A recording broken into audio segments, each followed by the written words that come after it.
Goldbod.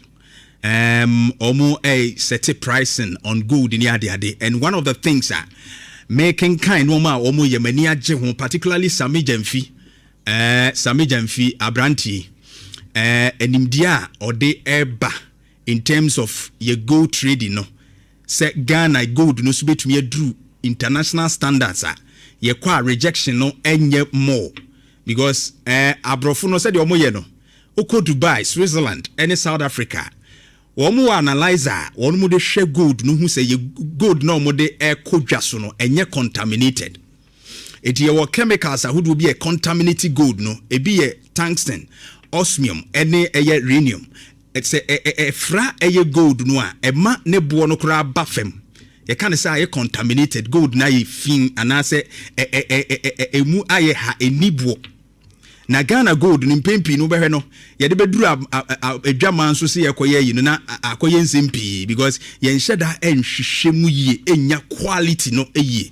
And then Goldbod now from 29th of June 2026 say one mo be start here you see the friend SRF analyzer no e de ahwe gold bia one better 20 aggregators no ne sub aggregators ahodo ni nyina no one mo hye won say from 29th of June 2026 one more ekototo a one more say this particular analyzer no ebedi djuma mandatory one mo ebedi djuma na yetimi nya quality gold eja musika wonim say ade ekura economy mu kese pa no akoye gold so we need quality gold yede beko the quality control ni fraud ni contamination no hunsem na hu hia pa.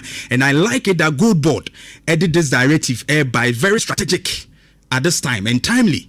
Because Ghana yes guys Ghana yes kanti Sammy Gyamfi na pamfo no this is a good directive modiaba SRF afidie ne bini wonu be checke ti wa hu bi da no those infidie no ebini ti omo di gold no omo de scan omo hu se chemical bi anye bi me na we no sukura beboa because galamsey gold no most of them are contaminated nti omo tonomo analyze omo hu se we kura no trace no kura bitimi aboa with tracing ti analyzer no de momfa nya adwuma na emu apa. It's more than regulation. Me I see this one as more than a regulation, a structural reformer.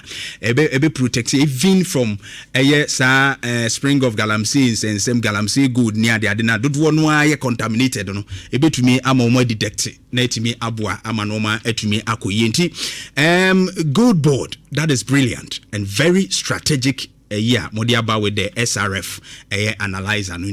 We look forward to see positive results from it going forward. Now, BBI to me, I fine.